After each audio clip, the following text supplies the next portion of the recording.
Отбасы сыйластық, жарастық орнаған орта. Кішкентай отан.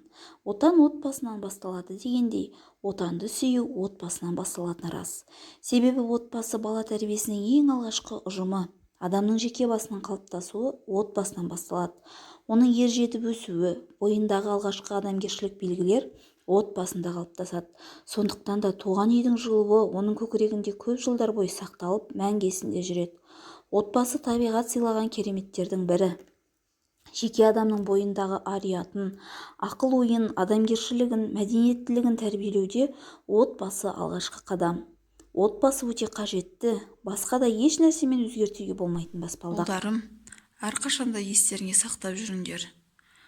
Адалдық адам бойындағы асыл қасиеттердің бірі. Адам бағасының бір өлшемі деспетті. Ал сіздер үшін адалдық деген не нәрсе? Адалдық деген ол адамдарға кіші бейіл болып жүру, жаман сөздер айтпау, тағы да басқа. Шыншыл болу. Дұрыс айтасыңдар, иә, шыншыл болу.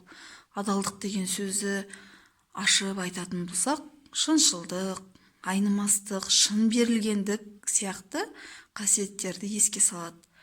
Қазақта адам бойында адалдық, пәктік, ар-ұждан, жан тазалығы деген асыл қасиеттердің жиынтығынан тұрады.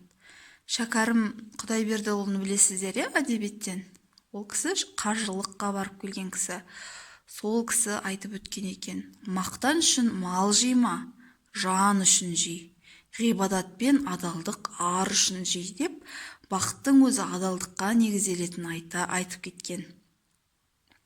Адамзаттың асыл тәжі пайғамбарымыз да өмірінің соңына дейін әділдікті, адалдықты насихаттап, басқаларға іс жүзінде үлгі болып кетеді.